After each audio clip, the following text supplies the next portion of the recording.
Hello, Year Force. Welcome to today's lesson. Today we embark on a journey of the Kenya-Uganda Railway proper. On the first lesson, we asked you to write some information that you know about the Kenya-Uganda Railway and some questions that you may have. Well, after looking at the questions and also the knowledge you displayed, there was careful thought of what you wrote. And I'm sure some of you even went ahead and did some research by yourself, which is awesome. That's pure historian at work.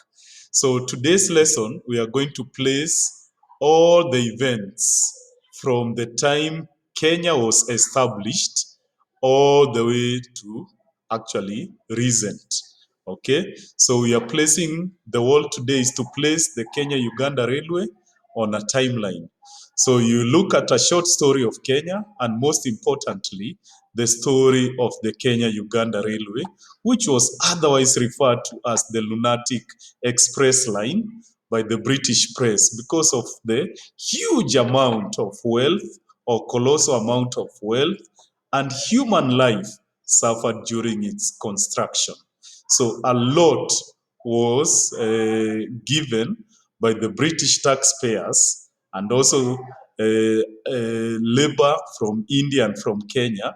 And as a result, the English press called the railway line as the Lunatic Express. So we are going to look at the short story, like a timeline of events from the time the Kenya Protectorate was established to date. Okay, so come with me and we'll see this information here. So as it is loading, you can see first we are going to look at this slide that says before 1895. Before 1895, there was plenty that was going on, although it may not be well documented.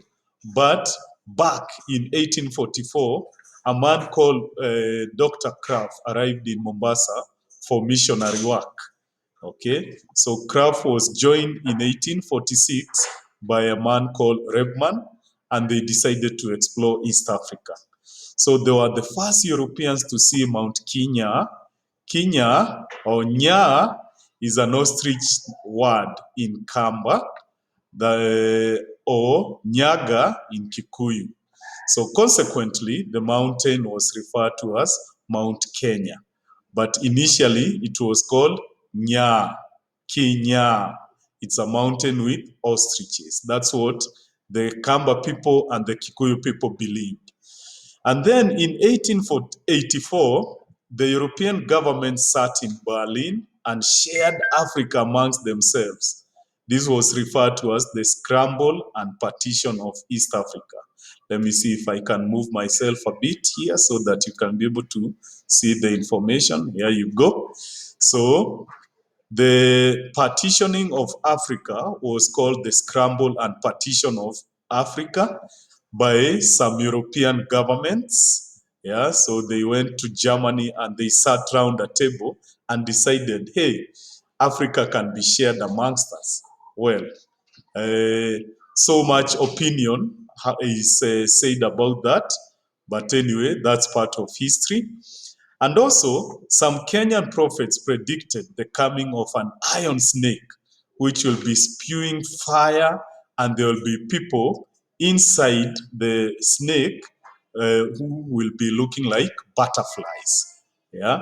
So this was before 1895. Now, after that, we move on to the next part of of the of this timeline, and oh my, I seem to be so much on the way, so I'll be moving myself, bear with me. So the iron snake is an ancient tribal prophecy attributed to both the Maasai and the Kikuyu tribes in Kenya, in which a railway is described as an iron snake. So the iron snake will someday cross their land and will be a bad omen, creating trouble as it went. So the religious Kikuyu prophet Mugo Akibiru prophesied the coming of the white people who are referred to as butterflies, many years before they arrived on the coast. In eastern Kenya, the prophecy was attributed. So here we go again. Let me move myself. Okay. So in eastern Kenya, the prophecy was attributed to Masaku, a Kamba sage and chief, and Mwenda Mwea, a famous medicine man, as well as a seer from Embu. They both saw a black snake coming and all the cattle disappearing, plundered from the Africans by the red people. So these people, or the people from eastern Kenya, refer to as the British people as the red people, while the Kikuyu people refer to them as butterflies. So, as the early white colonizers will be known, in Western Kenya, Kimnyole, the Nandi or Coyote or a chief, also predicted the arrival of Europeans, and he called them the white tribe, and the railways, the iron snake, who are to change everything for the Nandi. So that is a background of what the Africans saw the railway as. Okay. Now here, it's a small demonstration, yeah, showing the iron snake. Look at that. Yeah. So the iron snake there, it's spewing fire, and there are some butterflies there, and it's crisscrossing the savannah. Yeah. Maybe the animals were just busy having their fun, and then the iron snake went through.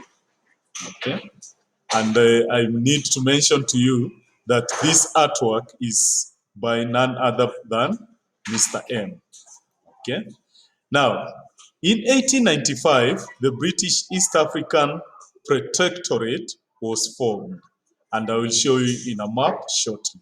But in 1895, after the European governments had partitioned Africa amongst themselves, in East Africa, the British decided to form a protectorate. Okay. In 1896, the Kenya-Uganda Railway was to be built. They started building the Kenya-Uganda Railway in 1896. In 1901, the Kenya-Uganda Railway was completed. Yeah, it reached what is today referred to as Lake Victoria in Kisumu. Okay. Then in 1920, let me just move myself again a bit here. Can move myself here. In 1920, the British East African Protectorate was renamed as the Kenya Colony. So notice how the pink line, boundary line, moved westwards towards the Lake Victoria. So when the British East African Protectorate was formed, here in this pink boundary, that's where the British East African Protectorate got until. So all this section, all the way to the Juba River in Somalia, was referred to as the British East African Protectorate. But in 1920, this pink boundary was moved to the west to have now this yellow boundary here. And you will notice that the yellow boundary captured part of Lake Victoria. Okay. Now, this now tells you why the railway was called the Kenya-Uganda Railway. It's because despite it currently being in Kenya, originally it reached where it is called Kisumu or Port Florence, and that part was in Uganda. That's why it was called Kenya-Uganda Railway, because it started from the section referred to as Kenya or Mombasa, and it landed in Uganda. And Uganda was, or Lake Victoria back then was in Uganda. So in 1920, the British colonialists decided to move the boundary, which was originally at Lake Turkana, westwards to capture part of the highlands, yeah, and then in Lake Victoria.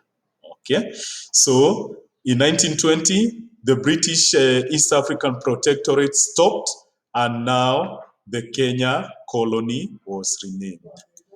Okay. Now, in 1952, the people of Kenya decided that it was enough for the British to be in Kenya, and they decided now to ask for independence. So here it says in 1952 to 1956, the Mau Mau Rebellion. So Kenyans, led by the Kikuyu people, started the battle to ask for independence. So it took about 4 years, and these were dangerous times. Okay. Then in 1963, after the Mau Mau rebellion, let me just move myself a bit again, sorry. In 1963, there was the declaration of the Kenyan independence. Okay, that meant that the Kenyan country, or the Kenya colony, had stopped now being under the British, and now it was going to be under the Africans. And Jomo Kenyatta became the first Kenyan prime minister in 1963, and in 1964 he became the president. Okay, that was in 1963. Then in 1978, Mr. Jomo Kenyatta died, and then a new president was named, and he was called Daniel Arap Moi. So in 1978, Daniel Arap Moi became the president. Then 24 years later, in 2002, Mr. Moi he retired, and then a new president in Kenya called Mwai Kibaki was named in 2002. Okay, now all this has a big influence on what will follow with the railway. So in 2013, Uhuru Kenyatta became the president. And in that year, a new track was set up. Yeah, it was commissioned in 2013, and this one was called the SGR. So the SGR means the standard gauge railway. This is different from what there was before.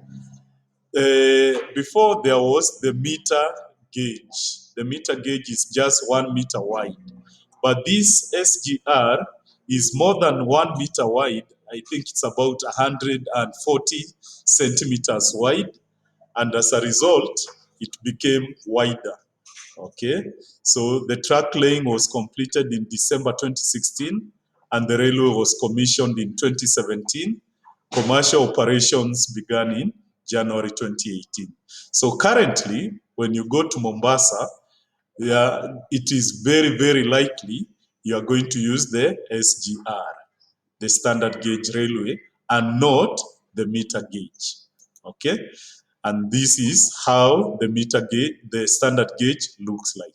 It's wider, and it has a better base compared to the meter gauge railway. So, in 2017, when the standard gauge railway was finished, Mr. Kenyatta flagged off the first SGR train in Kenya. Okay, and there he is. So what you are going to do, boys and girls, now, in your learning pack, you will find this pack. Yeah, you'll find this paper or this worksheet.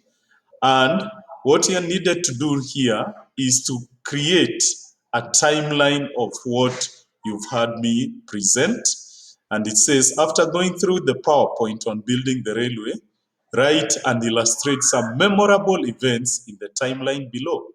So you're first going to think what was happening before 1896. Yeah, what can you remember? You write there, and you can draw a small diagram, and then from 1896 all the way to where you can remember. Okay, where you can remember. So possibly you may use all these squares. Yeah, you may use all these squares, or you may not. So you are not under any obligation to fill all of them.